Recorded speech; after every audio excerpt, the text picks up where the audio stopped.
ఆంధ్రప్రదేశ్లో కూటమి ప్రభుత్వం వచ్చిన తర్వాత రెడ్ బుక్ రాజ్యాంగం అమలవుతుంది అంటూ రోజు గొడవ చేస్తున్న వైసీపీ నాయకులు గడిచిన 2 రోజులుగా వరుసగా తెలుగుదేశం పార్టీ కార్యకర్తల హత్యలు జరుగుతుంటే నోరు మెదపకపోవటానికి గల కారణం ఏమనుకోవచ్చు అంటారు? వాళ్ళు ఎందుకు మెదుపుతారండి? వాళ్ళు సైకో బ్యాచ్.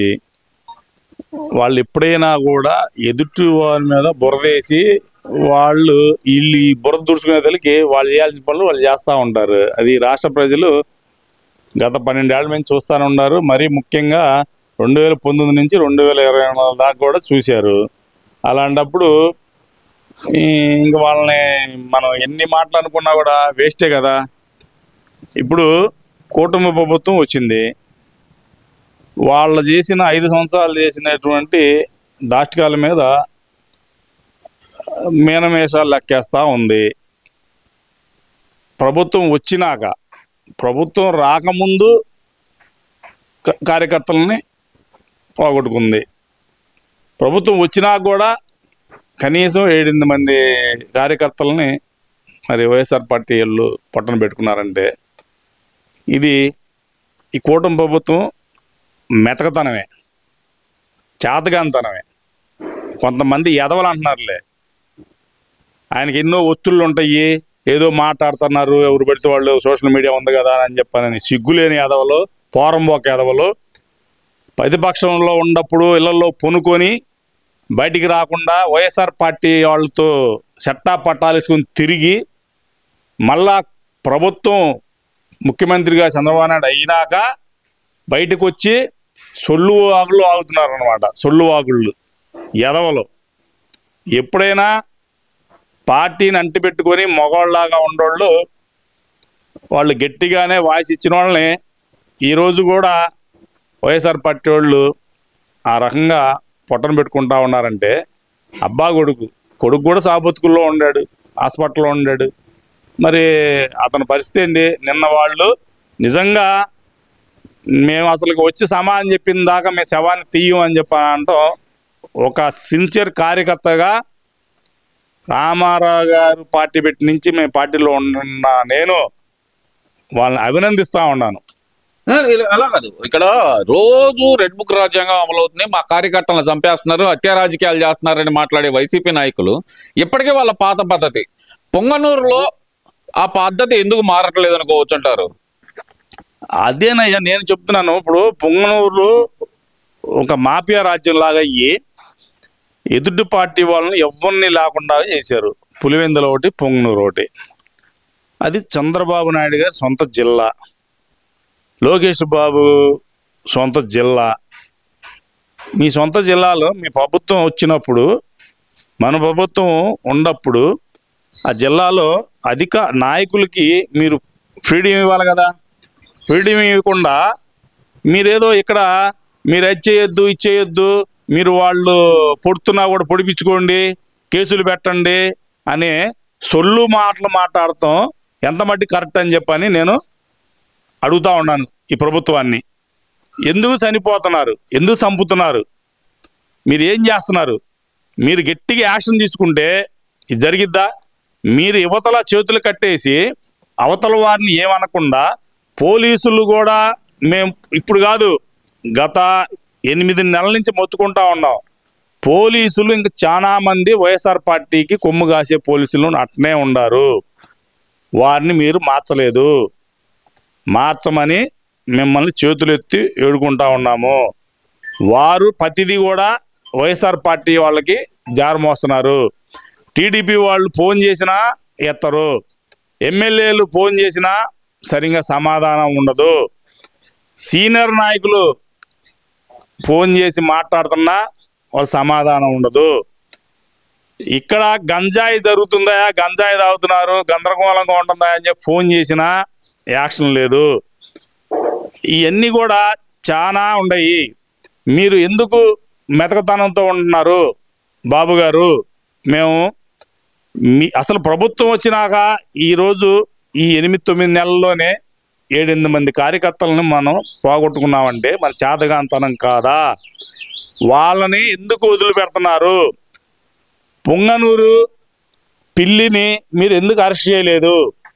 మీరు అక్కడ ఉన్న ఇన్ఛార్జికి పూర్తిగా వారికి గట్టిగా మీరు వెనక అండగా ఉండాం, మీ పని మీరు కానిందంటే ఒక్క ఎదవ కూడా అక్కడ ఎవడు వైఎస్ఆర్ పార్టీ అనేవాడు ఎవడు కూడా ఉండడు. ఒక్క వైఎస్ఆర్ పార్టీలో రౌడీజం చేసి రౌడీజంగా తిరిగే ఎదవల మొత్తాన్ని కూడా తరిమి తరిమి కొట్టి జైల్లో కుక్కితేనే ఈ రాష్ట్రంలో శాంతి భద్రతలు కరెక్ట్గా ఉంటాయి. లేకపోతే మీరు ఎంత మంచి చేస్తున్నా, మీరు ఎంత అభివృద్ధి చేద్దామన్నా వీటి వల్ల మీకు చెడ్డ పేరు వచ్చిద్దని చెప్పని మీరు తెలుసుకోవాలని చెప్పని కూటమి ప్రభుత్వంలో ఉన్న నాయకులందరినీ కూడా, మరీ ముఖ్యంగా లోకేష్ గారిని, పవన్ కళ్యాణ్ గారిని, చంద్రబాబు నాయుడు గారిని వేడుకుంటా ఉన్నాము. ఇదంతా ఒక ఎత్తు అనుకుందాము. మరి నమ్మక ద్రోహి విజయసాయి రెడ్డి అంటూ అంబటి రాంబాబు చేస్తున్న కామెంట్లు, అంత నమ్మక ద్రోహం ఏం చేశారంటారు విజయసాయి రెడ్డి వైఎస్ఆర్సీపీకి కానీ అంబటి రాంబాబుకి కానీ? ఇప్పుడు వాళ్ళ తరపున మాట్లాడితేనే వాడు మంచి ఇది, వాళ్ళు చేసిన దాష్టికాలు అతను సాక్షి భూతుడు, అందులో అతని పాత్ర కూడా ఉంది. ఏంది మరి అతను ఈరోజు బయటకు వచ్చి అతని వల్ల ఏం జరిగిందని అతనే చెప్పుకుంటున్నాడు. నా మాట వింటలేదు, పక్కోడి మాట వింటున్నాడు, పక్కోడు ఏం చెబితే అది చేస్తున్నాడని. మరి ఆ సజ్జల రామకృష్ణారెడ్డి ఏం పెట్టాడు ఆ జగన్మోహన్ రెడ్డికి తెలియదు, ఆ భారతరెడ్డి ఏం పెట్టిందో తెలియదు. ఏంది ఏదైతే ఇలా బాబాయిని చంపిన దరిద్రుడు ఎంపీ అవినాష్ రెడ్డి ఏం పెట్టాడో తెలియదు మరి ఆ జగన్మోహన్ రెడ్డికి. ఆ జగన్మోహన్ రెడ్డి సైకోలాగా తయారైపోయాడు. వాళ్ళు ఏం చెబితే అది చేస్తున్నాడని చెప్పి ఆయన చెప్తున్నాడు, మనం కాదు, ఆయన చెప్తున్నాడు. ఏంది మరి విజయసాయి రెడ్డి అనే అతనిది కూడా పూర్తి పాత్ర ఉంది కదా అన్నిట్లో. A1 కదా, A2 కదా అతను A1 అయితే ఇతను A2. అయితే నిన్న అతను ప్రెస్ మీట్ చూసినాక అప్రూవల్గా మారాలని చెప్పని అనుకుంటున్నాడా? ఓకే, అట్లా చేసినా నువ్వు ప్రజలకు న్యాయం చేసినట్టే అయింది. మరి నీ పాపాలను కడిగేసుకోవచ్చు. ఏమేం చేశారు, ఎక్కడెక్కడికి అమౌంట్ పోయింది, ఎంతంత దోశారు. ఎందుకంటే మీరు పూర్తి మంచి ఆర్డర్ కదా, మరి ఏ దేశాలకు పంపించారు, మరి వీళ్ళు ఏం చేసింది, ఇవన్నీ కూడా మీరు ఎవరైతే సిఐడి శాఖ మీరు చెబితే అది కూడా ప్రజలకు మంచి చేసినట్టే. మరి విజయసాయి తప్పులు కడుక్కున్నట్టే ఉండిద్ది. తప్పు చేస్తారు, దాన్ని కడుక్కుంటే మంచితనమే. అయితే ఈ ఒక ఆంబోతు రాంబాబు ఈ మామూలుగా అధ్యక్షుడు ఇచ్చాడు కాబట్టి ఏదో వాగాలి కాబట్టి వాగుతుంటాడు. ఏంది ఇతనే కాదు, ఇంకా చాలా మంది మాట్లాడారు విజయసాయి రెడ్డి మీద. అది వాళ్ళ అంతర్గత వ్యవహారం కాబట్టి వాళ్ళు ఇష్టం వచ్చినట్టు మాట్లాడుకుంటారు. ఎందుకంటే మా తప్పులు ఆడ బయటపడతాయో, ఇతను బయటపడి చెప్పాడంటే మా బతుకులేంటో అని చెప్పానని వాళ్ళు భయం ఉండదు కాబట్టి ఆ భయంలో చెప్పుకుంటూ ఉంటారు. ఇతను మనకు తెలిసిందే కదా, తప్పును కూడా ఒప్పుగా మర్డర్ చేశారు వైఎస్ఆర్ పార్టీ వాళ్ళు అంటే ఏం చెబుతాడు అనుకున్నారు? ఆయన చేయలేదయ్యా, ఆయన కత్తి పట్టుకొని నుంచున్నాడు, మీ టీడీపీ ఓడిపోయి అతనే పడ్డాడు, అది పొడుచుకుంది, తప్పెవరిది, కత్తిది, మా కార్యకర్తది కాదు అని చెప్పే రకం అంబటి రాంబాబు. మరి ఇంకా అతను ఏదైనా మాట్లాడతాడు, ఎందుకంటే అతనికి అతను లాయర్ చదివాడు కదా, అతి తెలివితేటలు ఉంటాయి. మరి దాని గురించి మాట్లాడాల్సుకున్న వేస్ట్ క్యాండిడేట్ అతను. దాని గురించి అతని గురించి మాట్లాడుకుంటే వేస్ట్. వాళ్ళు ఎట్టన బట్టి సావని. కానీ మన కార్యకర్తలను కాపాడుకోవాల్సిన బాధ్యత ఈ కూటమి ప్రభుత్వం మీద, నారా చంద్రబాబు నాయుడు గారి మీద, లోకేష్ గారి మీద, పవన్ గారి మీద ఉందని చెప్పని సందర్భంగా నేను తెలియజేస్తున్నాను. ఒక్క నిమిషం జగన్మోహన్ రెడ్డి ఇచ్చిన పిలుపుతోటే ఈ హత్యలు జరుగుతున్నాయి అని అనుకోవచ్చు అంటారా? మళ్ళీ మేము అధికారంలోకి వస్తాం, మీ బట్టలన్నీ ఉపదేస్తామని చెప్పి ఓ పక్కన పోలీసులను బెదిరిస్తున్న జగన్మోహన్ రెడ్డి, మీరు రెచ్చిపోండి, మీ వెనకమాల నేనున్నాను, అందరు పోరాటం చేయండి అంటూ ఇంకో పక్కన ఇస్తున్న పిలుపు. ఈ పిలుపులతోటి హత్యాకాండలు మళ్ళీ మొదలైనవి అనుకోవచ్చు అంటారా? అది కంపల్సరీ జరుగుతుంది. అసలు ఇది మొదలు కాముందే చెప్పాం బెదరు, మనం పార్టీ వచ్చి గెలిచినప్పుడే చెప్పాం.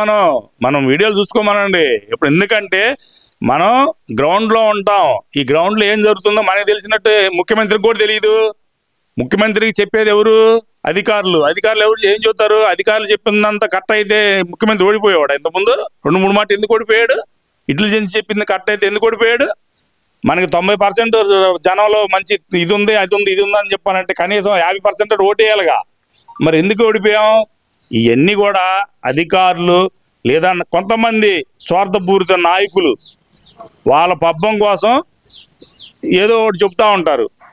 ఏమి మరి ఇవాళ ఈనాడులో రాశారు, ఆంధ్రజ్యోతిలో రాశారు.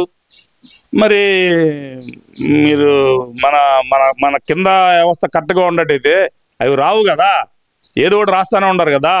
మరి వాళ్ళ రైతు సోదరులు చాలా ఇబ్బంది పడుతున్నారు అనేది కరెక్ట్. నేను ఒక రైతు బిడ్డగా నేను చెబుతున్నాను. అది విషయం ఏంటంటే 7 వర్షాలు సమృద్ధిగా పడ్డా కూడా రేట్లు అనేది సహజంగా తగ్గిన ఏడే తగ్గి సచ్చినాయి అవి కూడా. ఎందుకంటే గత 4 ఏళ్ల నుంచి రేట్లు 2,000 అటు ఇటుగా 20,000 కాసుకొని ఉంది మార్కెట్. అది ఇప్పుడు కూడా అప్ అండ్ డౌన్ అయ్యిద్ది. ఇంతకుముందు ఏంటంటే 2-3 ఏళ్ళు ఎప్పుడే మార్కెట్ కంటిన్యూగా ఉందంటే 1 సంవత్సరం 2 సంవత్సరాలు తగ్గిపోద్ది అది అదేంటంటే అదేదో తగ్గడం అనేది ఈ సంవత్సరం మొదలైతే వచ్చింది అది. అందువల్ల ఏంటంటే రైతు సోదరుల్లో కొంచెం అసంతృప్తి ఉంది. కాకపోతే చంద్రబాబు నాయుడు గారు ఏంటంటే కేంద్రంతో మాట్లాడి ఎప్పుడైతే 11,800